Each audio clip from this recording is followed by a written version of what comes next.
Welcome to Infidelity Nest.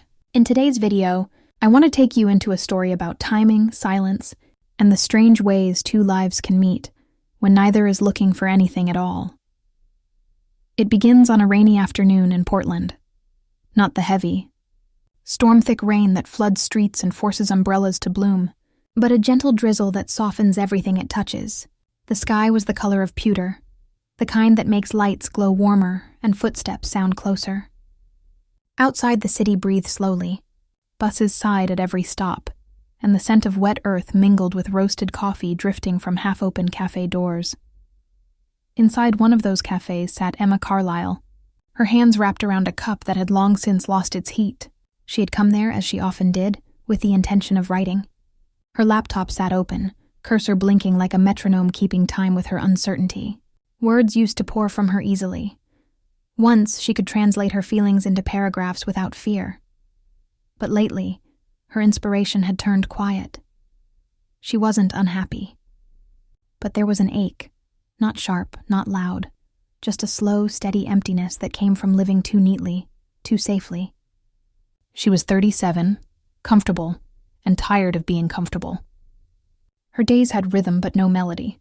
Work, errands, polite conversations, long evenings that stretched like unbroken ribbons of time.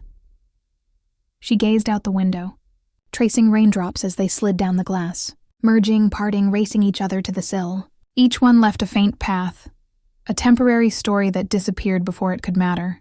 She thought, maybe I've become like that. Small stories that don't last long enough to be remembered.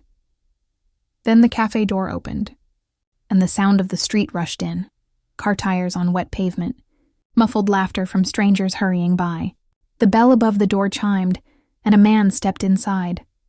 He was tall, slightly winded from the chill, his hair damp where the rain had touched it. A camera bag hung across his shoulder, the strap worn smooth from use. His eyes swept the room, looking for a seat. Every table was full, except the one across from Emma. Their gazes met for a second, just long enough for something unspoken to pass between them. Recognition without context. Curiosity without reason. Mind if I sit here? He asked, his tone polite, tentative. Emma hesitated. Then she nodded toward the empty chair. Go ahead. He smiled, not the kind that demands attention, but the quiet kind that asks permission to exist. He set down his bag, shrugged off his coat, and exhaled. Thanks, he said softly. Didn't expect it to be this crowded. It's the rain, Emma replied. Everyone's looking for somewhere to hide from it. He chuckled. Guess I'm one of them. The cafe filled with the low hum of conversation, the clatter of cups, the faint hiss of the espresso machine. Between them, silence settled easily, not awkward, but alive. Emma found herself studying him discreetly. He looked like someone who had seen a lot and chosen to keep most of it to himself. After a few minutes, he reached for his bag and pulled out a small notebook. The pages were wrinkled, the corners soft from travel. Photographer? She asked, noticing the lens peeking from the bag. He looked up, surprised she had guessed. Yeah, freelance. I travel around the Northwest mostly. Landscapes, people, moments that feel fleeting. Sounds. Lonely, she said before she could stop herself. He smiled again, slower this time. Sometimes, but it teaches you to notice things. Like how every city has a rhythm. Portland's feels like a slow heartbeat after the rain. She liked the way he said it. Not poetic on purpose, just observant. I used to notice things, she said. Now I mostly notice how much I've stopped noticing. He tilted his head, curious. What do you do? I'm a writer, she replied, though it sounded more like a memory than a fact. He leaned forward slightly. Used to write more than you do now? She stirred her coffee, watching the swirl of cream dissolve. Yeah, life happened. Work deadlines, bills, the usual excuses. Maybe you just need a new story, he said. The simplicity of his answer struck her. Outside, the rain grew softer, steady as breath. Inside, something shifted, subtle but real. They began talking about small things at first. Favorite cafes, books they half finished, places that felt like home. His name was Ryan, she learned. He had left a stable job 2 years earlier, traded a desk for a van, and started traveling with nothing but his camera and a restless need to see differently. He spoke about sunrise light on ocean cliffs, about photographing strangers who didn't know they were beautiful. As he talked, Emma felt her mind open like a window that hadn't been touched in years. He wasn't trying to impress her. He was just present, and that alone felt rare. When he asked about her writing, she told him she used to write about people, their small victories, the quiet tragedies hidden in everyday moments. But lately, she admitted, I can't seem to find the right words. Ryan nodded. Sometimes it's not about the words. Sometimes you just have to look until you remember why you cared. The line stayed with her. It sounded like advice, but it felt like something deeper. Permission. They spoke until the rain thinned into mist and the cafe's lights dimmed toward evening. When he finally stood to leave, she found herself reluctant to let the moment end. Thanks for sharing the table, he said. Thanks for reminding me to notice things, she replied. He laughed quietly. Funny how that works. He lifted his camera bag, nodded once, and stepped out into the gray. Emma watched him disappear down the street, the light from shop windows catching in the puddles he passed. That night, she opened her laptop at home and stared at the blank page. For the first time in months, words came, slow, hesitant, but real. Over the following weeks, she kept returning to that cafe. Sometimes Ryan was there. Sometimes he wasn't. When he was, they talked about places, photographs, unfinished dreams. When he wasn't, she wrote, trying to capture the texture of their conversations. How time felt slower when they spoke. How silence didn't demand to be filled. He showed her photographs. A child running through fog. A street musician smiling between notes.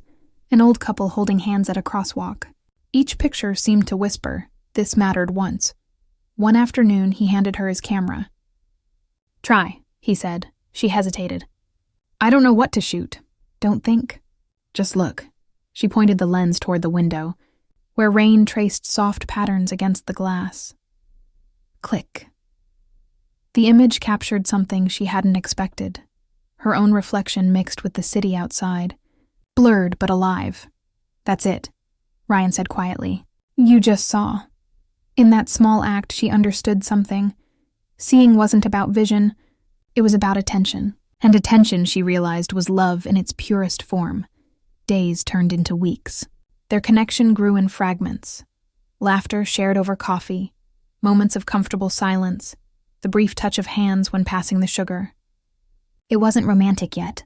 It was something gentler, unspoken, suspended between friendship and possibility.